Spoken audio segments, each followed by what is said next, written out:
Hello everybody, we'll continue with the subject surveying. We were discussing the topic leveling. So far we've discussed what is leveling, terms used in leveling, how to adjust a dumpy level, finding difference in levels of 2 points, collimation method and a few numerical problems based on it. So in this lecture we'll continue to discuss a few numericals based on height of instrument method, that is also known as collimation method. In a preliminary survey, a line of level was run from a benchmark of RL 454.650 and the following readings were obtained. Backsides 254 2 point, यहाँ पे point आएगा 2.545 and 3.865, 2.670, 1.125 and foresight is 1.365, 2.945, 1.885.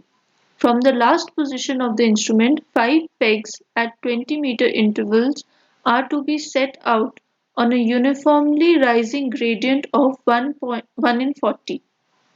The first peg is to have an RL of 455.110. Work out the staff reading required for setting the tops of the pegs on the given gradient and enter them in a level book page. Use collimation method. तो अब इस question को जब आप पढ़ेंगे तो ये बहुत लॉन्ग स्टेटमेंट है, इसको हमें समझना पड़ेगा कि क्या हो रहा है। उसमें क्या बोला जा रहा है कि आपको बेंचमार्क का पहले तो आरएल दे रखा है, तो बेंचमार्क का आरएल कितना है हमारे पास 454.650 मीटर्स। ठीक है, अब आपको बैक साइड्स की सारी रीडिंग्स दे रखी है और आपको फोर साइड की सारी रीडिंग दे रखी है, तो हमारे पास बैक साइड्स भी हैं और फोर साइड्स भी हैं। फिर बोलता है कि from the last position of the instrument, जहां पे भी आपकी ये बैक साइड्स खत्म हो रही है उधर से हमने क्या किया है 5 पेग्स लगाए हैं, एरोज लगाए हैं एट 20 मीटर इंटरवल और उनका डिफरेंस डिस्टेंस कितना है 20 मीटर पे, and they are to be set out on a uniformly rising gradient of 1 in 40. मतलब आपके पास एक यूनिफॉर्मली राइजिंग ग्रेडियंट है, इस तरीके से कोई अपहिल पोजीशन है, राइजिंग ग्रेडियंट है, तो मतलब कैसे जा रहा है, किस डायरेक्शन में जा रहे हैं हम इस डायरेक्शन में जा रहे हैं। अगर फॉलिंग ग्रेडियंट होता तो फॉलिंग ग्रेडियंट के केस में हम कहाँ जाते, नीचे की ओर आते। ठीक है, तो ये वर्ड इंपॉर्टेंट है कि हम राइज कर रहे हैं कि हम फॉल कर रहे हैं। तो वो बोलता है कि it is a rising gradient और 5 पेग्स लगाने हैं कितने इंटरवल पे 20 मीटर्स के इंटरवल पे। तो हम यहाँ बोल सकते हैं कि एक ये पेग 1 हो गया, P1 बोल दिया इसको हमने। नेक्स्ट आ गया आपके पास P2 पेग 2, नेक्स्ट हो गया आपके पास पेग 3, 4 एंड 5। ठीक है, अब इनके बीच में डिस्टेंस कितना है, इनके बीच में डिस्टेंस आपको गिवन है 20 मीटर्स, तो हर पेग के बीच का डिस्टेंस कितना, इंटरवल कितना है 20 मीटर्स के इंटरवल पे हमने इनको पोजीशन किया है। अब क्योंकि ये ग्रेडियंट जो है वो बहुत छोटा है तो हम इसको क्या ले सकते हैं, इसको हम हॉरिजॉन्टल भी मान सकते हैं 20 मीटर्स, बट एक्चुअल में हम 20 मीटर्स कहाँ से मेजर कर रहे होंगे, एक्चुअल 20 मीटर्स हमने इस डायरेक्शन में मेजर किया है।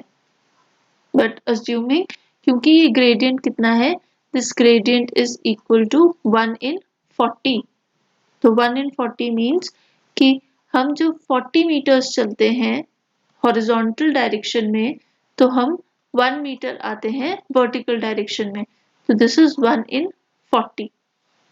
क्लियर, तो हमें क्या करना होगा, हमें देखना होगा कि हर पेग के बीच में ये जो ये वर्टिकल राइज हो रहा है, ये वर्टिकल राइज कितना है। तो जब हम हॉरिजॉन्टली 20 मीटर्स चले हैं तो हम वर्टिकली कितना राइज करे हैं, x मीटर्स राइज करे हैं। हमारे पास ये कुछ एंगल थीटा होगा, तो हम क्या कर सकते हैं, जब आप 40 मीटर्स यूजिंग यूनिटरी मेथड, तो इसमें यहाँ लिख देते हैं यूजिंग यूनिटरी मेथड। मैं आपको दोनों मेथड से करके बताऊंगी, जो करेक्ट मेथड है और जो अप्रोक्सीमेट मेथड है। ये कैसा मेथड है, अप्रोक्सीमेट मेथड है। तो पहले अप्रोक्सीमेट मेथड से देखते हैं। अगर आप 40 मीटर्स राइज कर रहे हैं हॉरिजॉन्टली मूव कर रहे हैं तो राइज कितना हो रहा है 1 मीटर का। अगर आप 20 मीटर्स हॉरिजॉन्टल डायरेक्शन में जा रहे हैं, हॉरिजॉन्टल डिस्टेंस आपका 20 मीटर्स है, तो आपका राइज कितने का होगा, वर्टिकल डिस्टेंस कितने का हो जाएगा 1/40 into 20, so that is equal to 0.5 metres. मतलब जो ये मैं राइज कर रही हूँ, ये मैं कितने हाइट से राइज कर रही हूँ 0.5 मीटर से राइज कर रही हूँ। this vertical distance is equal to 0.5 meters। Clear? तो ये तो हो गया हमारे पास अप्रोक्सीमेट मेथड। अब जो एक्चुअल मेथड है, एक्चुअल मेथड में हमने जो 20 मीटर्स मेजर किया होगा वो तो हमने इस स्लांट के अलोंग मेजर किया होगा, स्लोप के अलोंग मेजर किया होगा। तो हमें क्या करना होगा, यहाँ पे हम लिख देते हैं accurate method. Accurate method, accurate method में हम क्या करेंगे, हमारे पास ये गिवन ग्रेडियंट है 1 मीटर राइज है जब आप 40 मीटर्स हॉरिजॉन्टली चलते हैं, तो हम क्या कैलकुलेट कर सकते हैं थीटा। तो theta will be equal to tan inverse of 1/40, trigonometry से आ जाएगा, तो tan inverse of 1/40। So this gives me a theta of 1.432 degrees. अब इसी को अगर हम कंसिडर करें तो जब मैं पेग्स लगा रही हूँ तो हमने 20 मीटर्स कहाँ पे लिया, अलोंग द हाइपोटेन्यूज। मुझे क्या कैलकुलेट करना है, मुझे राइज एक्स कैलकुलेट करना है। थीटा की वैल्यू तो अभी भी सेम रहेगी क्योंकि ग्रेडियंट सेम है, तो मैं क्या यूज कर सकती हूँ, I can use sine theta. Sine theta क्या होता है, sine theta is perpendicular upon hypotenuse. Perpendicular क्या है हमारे पास x, हाइपोटेन्यूज क्या है 20 metres. So therefore x will be equal to 20 times sine theta, जिसको आप जब कंप्यूट करेंगे तो आपके पास x की वैल्यू आएगी इक्वल टू 0.4998 मीटर्स। सो ये आई हमारे पास एक्यूरेट वैल्यू 0.4998 मीटर्स। क्योंकि हम इसको अप्रोक्सीमेटली कितना लिख सकते हैं 0.5 मीटर्स, तो यहाँ पे जब आप अप्रोक्सीमेट मेथड से भी कैलकुलेशन करते हैं तो वो कैलकुलेशन क्या आ रही है, करेक्ट आ रही है। ठीक है, अब ये हमें कैसे पता चलेगा कि हम अप्रोक्सीमेट मेथड यूज कर सकते हैं कि नहीं, हम इस थीटा की वैल्यू देखेंगे। क्योंकि ये थीटा की वैल्यू 1.5 डिग्री है अप्रोक्सीमेटली, तो 1.5 डिग्री एक बहुत कम ग्रेडियंट है, इसलिए हम डायरेक्टली अप्रोक्सीमेट मेथड भी यूज कर सकते हैं। बट यहाँ पे just for the sake of understanding मैंने आपको approximate as well as accurate method दोनों से कैलकुलेशन करके दिखा दिया। सो अब हम अपनी लेवल बुक भरने की कोशिश करते हैं। बैक साइड क्या है हमें गिवन, सबसे पहले तो ये पॉइंट स्टेशन ए है, स्टेशन ए पे बैक साइड गिवन है हमें 2.545 मीटर्स। नेक्स्ट हमें क्या गिवन है, नेक्स्ट हमें गिवन है एक फोर साइड। तो अब स्टेशन ए के बाद हम कहाँ पे आ जाएंगे, फोर साइड में आ जाएंगे। तो फोर साइड कितनी है हमारे पास, स्टेशन बी पे आ गए, fore side is equal to 1.365। अब यहाँ पे हमारे पास फिर से एक बैक साइड आती है विच इज इक्वल टू 3.865। फिर से हम फोर साइड पे जाएंगे क्योंकि हमें फोर साइड की वैल्यू गिवन है 2.945। अगेन यहाँ पे आपको एक बैक साइड गिवन है 2.670। क्लियर? नेक्स्ट हमें क्या गिवन है, हमें एक और फोर साइड गिवन है 1.885 और फिर से एक बैक साइड गिवन है 1.125। तो अगर आप देखें यहाँ पे मुझे ये रीडिंग्स एक स्टेटमेंट फॉर्म में दी थी, बट मुझे कैसे अरेंज करनी पड़ी वो, कि पहले हमारे पास एक बैक साइड आएगी, बैक साइड के बाद हम कहाँ जाएंगे, फोर साइड पे जाएंगे। फोर साइड आ गई, फोर साइड से फिर से क्या हम गए, हम बैक साइड पे, बैक साइड से फिर से कहाँ आए हम, फोर साइड पे। ठीक है, फोर साइड से फिर से कहाँ गए हम, बैक साइड पे, बैक साइड से फिर से फोर साइड और फिर से बैक साइड। तो इन एरोज की डायरेक्शन में ही पहले मैंने ये रीडिंग लिखी है, फिर नीचे वाली, फिर इस तरीके से मैं रीडिंग्स लिखती गई और मैंने अपना जो लेवल बुक है वो फिल कर दिया। Back side, four side, back side, four side, back side, four side, back side. Clear? इसके बाद हमें क्वेश्चन में बोला गया है कि from the last position of the instrument, last position of the instrument मतलब इसी पोजीशन से, हमने यहाँ से अब पोजीशन अपने इंस्ट्रूमेंट की चेंज नहीं की है, ये पोजीशन हमारी सेट है क्योंकि ये सारे पॉइंट्स तो चेंज पॉइंट्स है। पॉइंट डी जो है यहाँ पे अब हमने इंस्ट्रूमेंट को चेंज नहीं किया है इस पॉइंट से। ठीक है, हमने 5 पेग्स लगाए, 5 पेग्स लगाए P1, P2, P3, P4 and P5। तो ये जो ये P1, P2, P3, P4, P5 हैं, इसका हमने क्या करना है, इसका हमारे पास इंटरवल है, तो ये 20 मीटर्स है, ये 40 मीटर्स है, ये 60 मीटर्स है, ये 80 मीटर्स हो जाएगा ऑटोमेटिकली, आप 20 ऐड करते रहेंगे।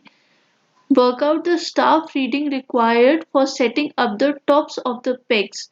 हमें बताइए कि हम कहाँ पे पेग्स अप्लाई करें, जो टॉप ऑफ द पेग है उस पे स्टाफ रीडिंग क्या होनी चाहिए।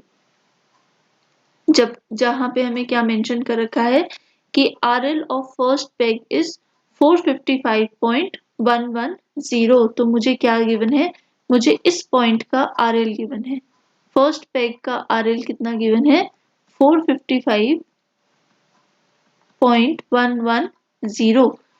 इसके RL से आगे अब मुझे बाकी RLs कैलकुलेट करना है। Work out the staff readings required on the given gradient and enter them in the level book. ये ग्रेडियंट में दिया है और इसको हमने लेवल बुक में एंटर करना है using the height of instrument method. तो यहाँ तक तो आई होप हम सबको क्लियर हो गया है। इसके आगे अब हमने क्या करना है, इसके आगे हमें कुछ कैलकुलेशंस करनी होंगी क्योंकि हमें क्या दे दिया है, हमें रिड्यूस लेवल दे दिया है फर्स्ट पेग का। तो अगर हम सारी इंफॉर्मेशन लिख लें यहाँ पे, तो फर्स्ट पेग का रिड्यूस लेवल कितना है, 455.110। और हमें क्या गिवन है, हमें station A that is the benchmark, क्योंकि स्टेशन ए क्या होगा, हमारा बेंचमार्क होगा, तो बेंचमार्क का भी हमें रिड्यूस लेवल गिवन है। इसको अगर हम एंटर कर लें तो 454.650, तो ये सारी इंफॉर्मेशन हमें प्रोवाइडेड है। अब हम क्या करते हैं, पहले तो हम अपना जो लेवल बुक है उसको रीडिंग या स्टेशन डी तक फिल कर लेते हैं, मतलब हम अपनी हाइट ऑफ इंस्ट्रूमेंट और इनके रिड्यूस लेवल्स कैलकुलेट कर लेते हैं। तो हमें पता है व्हाट आर द फॉर्मूलाज। जब आप हाइट ऑफ इंस्ट्रूमेंट कैलकुलेट करने लगते हैं तो reduce level plus back side करते हैं। अगर आप रिड्यूस लेवल कैलकुलेट कर रहे हैं तो हम क्या करते हैं, height of instrument minus four side या फिर इंटरमीडिएट साइड, या तो फोर साइड होगा या फिर क्या होगा, इंटरमीडिएट साइड।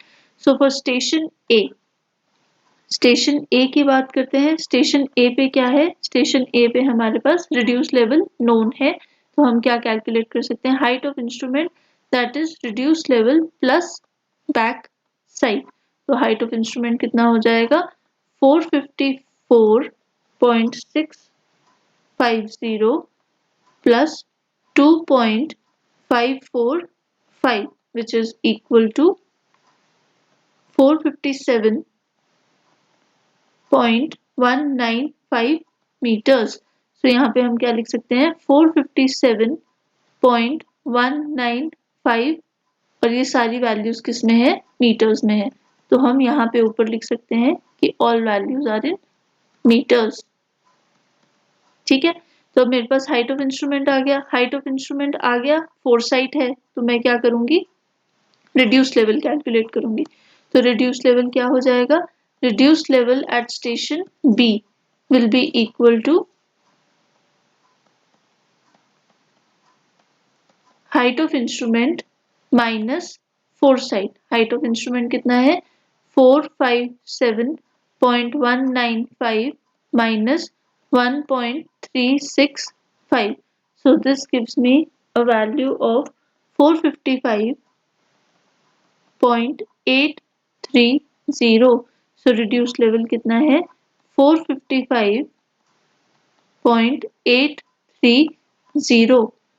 अब इसी स्टेशन पे हमारे पास क्या है, हमारे पास बैक साइड भी गिवन है। बैक साइड गिवन है तो मैं क्या कर सकती हूँ, मैं हाइट ऑफ इंस्ट्रूमेंट निकाल सकती हूँ। तो स्टेशन बी पे ही हाइट ऑफ इंस्ट्रूमेंट क्या हो जाएगा, अब सेकेंड हाइट के लिए reduced level plus back side, reduced level plus back side. So reduced level कितना है हमारे पास 455.830 plus back side is 3.865 which is equal to 459.695। तो मैं यहाँ पे लिख सकती हूँ 459.695। ठीक है, अब फिर से हाइट ऑफ इंस्ट्रूमेंट आ गया। हाइट ऑफ इंस्ट्रूमेंट के बाद मेरे पास क्या है, फोरसाइट है। फोरसाइट है तो मैं क्या फाइंड आउट करूंगी, आरएल फाइंड आउट करूंगी। तो स्टेशन सी के लिए RL is equal to height of instrument minus foresight. तो आरएल क्या हो जाएगा हमारे पास, RL will be equal to height of instrument is 459.695 और फोरसाइट है 2.945। तो जब मैं इसको माइनस करती हूँ तो मेरे पास आरएल आता है पॉइंट सी का 456.750। तो मैं यहाँ लिख सकती हूँ 456.750। अब स्टेशन सी के लिए मेरे पास आरएल है और बैक साइड है तो मैं क्या निकाल सकती हूँ, new height of instrument. New height of instrument कितना आ जाएगा 456.750 मतलब RL plus back side is 2.670। तो जब आप इसको ऐड करेंगे आपके पास हाइट ऑफ इंस्ट्रूमेंट आएगा 459.420। तो मैं यहाँ लिख सकती हूँ 459.420। अब फिर से हमें क्या करना होगा, फोरसाइट के साथ इसको माइनस करना होगा। सो RL of point D is height of instrument minus foresight। तो height of instrument क्या है 459.420 minus 1.885। 1.885 आ गया। तो अब हम क्या कर सकते हैं, इसको जब आप माइनस करेंगे तो आपके पास वैल्यू आएगी 457.535। तो मैं यहाँ क्या लिख सकती हूँ 457.535। ये आ गया मेरे पास आरएल ऑफ पॉइंट डी या स्टेशन डी। अब मैं स्टेशन डी की हेल्प से के आरएल की हेल्प से क्या निकाल सकती हूँ, height of instrument. Height of instrument क्या हो जाएगा आरएल प्लस बैक साइड। तो आरएल कितना है 457.535 प्लस 1.125। तो ये क्या आ जाएगी हमारे पास वैल्यू 458.660। तो यहाँ पे ये वैल्यू आ गई 458.660। अब हम यहाँ पे क्या जानते हैं, हम जानते हैं कि हमें ये वैल्यू दे रखी है, ये वैल्यू दे रखी है और साथ में हमें क्या बोला गया है, साथ में हमें बोला गया है कि जैसे जैसे आप ये इंक्रीज करते हैं आपका आरएल कितने से इंक्रीज होएगा, आपका आरएल 0.5 मीटर से इंक्रीज होगा क्योंकि ग्रेडियंट इस तरीके से राइज कर रहा है। तो अगर हम देखें तो हम क्या कर सकते हैं, इस पर्टिकुलर क्वेश्चन में जो पेग 1 है इसको मैंने बोल दिया P1, इसको बोल दिया P2 जो 20 मीटर्स डिस्टेंस पे है, ये P3 हो गया, ये P4 हो गया और ये P5 हो गया। स्टेशन के नाम भी यही दे दिए। तो हमें पता है कि जो P1 और P2 के बीच में हाइट के डिफरेंस है वो कितना है 0.5 का है। तो मैं लिख सकती हूँ RL of P2, RL of P2 कितना हो जाएगा RL ऑफ P1 प्लस 0.5। हम ये लिख सकते हैं। तो RL ऑफ P2 कितना है 455.110 प्लस 0.5। तो मेरे पास RL कितना आता है 455.610। तो मैं यहाँ क्या लिख सकती हूँ 455.610। सिमिलरली जब मैं P3 पे जाऊंगी तो मैं 0.5 ऐड करूंगी, तो 0.5 जब ऐड किया तो मेरे पास कितना आ गया 456.110।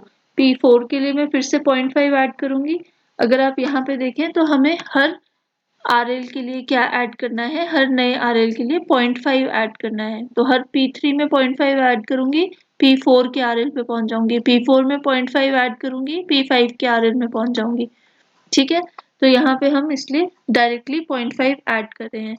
तो जब P 456.110 में आप 0.5 ऐड करेंगे तो आप आ जाएंगे 456.610। इसमें जब मैं 0.5 ऐड करूंगी तो मैं पहुंच जाऊंगी 457.110। तो ये RLs जो हैं, ये RLs मैंने कैलकुलेट करे हैं फ्रॉम द ग्रेडियंट। और ग्रेडियंट क्या था, वो राइज करा रहा था हमें हर RL, हर पेग के बीच में जो राइज था वो राइज कितने का था, 0.5 मीटर्स का। तो हमने ये RL लिख दिया। अब इस RL से यहाँ पे हमने उल्टी कैलकुलेशंस करनी है। हमें ये देखना होगा कि जो स्टाफ रीडिंग है वो कितनी होगी। RL तो हमें पता चल गया, किसकी हेल्प से, ग्रेडियंट की हेल्प से, स्लोप की हेल्प से RLs हमें पता चल गया। अब हमने क्या कैलकुलेट करना है, जो रीडिंग्स हैं, स्टाफ रीडिंग। अब क्योंकि अगर आपको याद हो तो क्वेश्चन में बोला गया है कि हमने लास्ट पोजीशन के बाद इंस्ट्रूमेंट की लोकेशन चेंज नहीं की है। तो क्योंकि हम लास्ट लोकेशन के बाद इंस्ट्रूमेंट की पोजीशन चेंज नहीं कर रहे हैं, तो ये सारी रीडिंग्स कहाँ आएंगी, हमारे पास इंटरमीडिएट साइट में आएंगी। ठीक है, तो फर्स्ट इंटरमीडिएट साइट क्या होगी, मेरे पास ये वैल्यू है RL की वैल्यू है और हाइट ऑफ इंस्ट्रूमेंट की वैल्यू है। तो हमें पता है इंटरमीडिएट साइट का क्या फॉर्मूला होता है, height of instrument minus intermediate sight मुझे क्या दे देता है, RL दे देता है। तो यहाँ पे हमें क्या ढूंढना है, हमें तो इंटरमीडिएट साइट ही ढूंढनी है। तो मैं क्या लिख सकती हूँ, height of instrument minus RL will give me intermediate sight. तो हम यहाँ कर सकते हैं 4, जो पेग 1 की लोकेशन है तो उसके लिए RL क्या, इंटरमीडिएट साइट क्या हो जाएगी, हाइट ऑफ इंस्ट्रूमेंट इज 458.660, क्योंकि हमने अब इंस्ट्रूमेंट की लोकेशन चेंज नहीं की है। तो ये यही रहेगी, माइनस 455.110। तो ये वैल्यू आती है इक्वल टू 3.550। मतलब इस रीडिंग के लिए हमारा स्टाफ कितना रीड करना चाहिए, इस लोकेशन के लिए 3.550। फिर नेक्स्ट में क्या हो जाएगा, 458, ये तो यही रहेगी 458.660। तो 458.660 minus 455.610, so this will give me a value of 3.050। ठीक है, फिर से यहाँ पे मेरी जो हाइट ऑफ इंस्ट्रूमेंट है वो सेम रहेगा 458.660। 458.660 में से अब मैं RL माइनस कर देती हूँ इस लोकेशन का RL कितना है 456.110। So I will be left with an intermediate site of 2.550। फिर से पेग 4 पे मेरा हाइट ऑफ इंस्ट्रूमेंट फिर से सेम है 458.660। इसमें से मैं RL माइनस करूंगी 456.610। तो मेरे पास स्टाफ रीडिंग आएगी 2.050। अब अगर आप नोटिस करें तो स्टाफ रीडिंग्स में भी डिफरेंस कितने का है, 0.5 का डिफरेंस है। और 0.5 का डिफरेंस होना भी चाहिए क्योंकि इंस्ट्रूमेंट हमारा उसी लोकेशन पे है। इंस्ट्रूमेंट क्योंकि सेम लोकेशन पे है तो वो रीडिंग्स में कितना डिफरेंस आता रहेगा, 0.5 की डिफरेंस आता रहेगा। क्लियर। अब जो ये लास्ट पेग है, पेग 5 जो है, पेग 5 पे जो रीडिंग होगी वो कहाँ लिखी जाएगी, ये ध्यान रखना है कि पेग 5 पे जो रीडिंग है वो लास्ट रीडिंग है और लास्ट रीडिंग हमारी हमेशा क्या होती है, फोरसाइट होती है।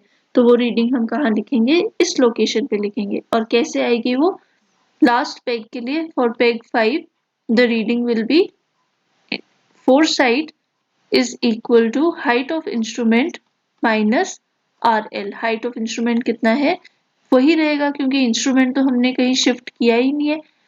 458.660 minus 457.110. Clear? So this gives me a value of 1.550.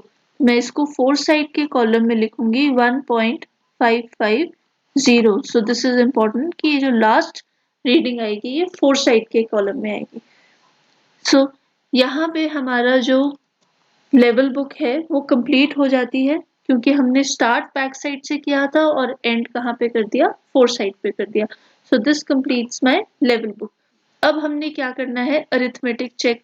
Arithmetic check क्या बोलता है, अरिथमेटिक चेक बोलता है summation of back side minus summation of fore side should be equal to last RL minus first RL. ठीक है, तो हम इसको बोल देते हैं RHS. ये राइट हैंड साइड होगी हमारी और इसको हमने बोल दिया LHS. तो सिंपली क्या होना चाहिए, LHS should be equal to RHS. तो पहले LHS कैलकुलेट कर लेते हैं. LHS के लिए मुझे समेशन ऑफ बैक साइड करना होगा. तो समेशन ऑफ बैक साइड क्या हो जाएगा, इन सारी साइड्स का सम. तो summation of back side is equal to 10.205. ठीक है, वैसे ही समेशन ऑफ फोर साइड्स करना होगा. Summation of fore sides is equal to 7.745. तो अगर हम कैलकुलेशन करें 10.205 minus 7.745, so that gives me a value of 2.460. ठीक है, ये तो हो गया LHS की बात. अब करते हैं RHS की बात. RHS क्या है, last RL minus first RL.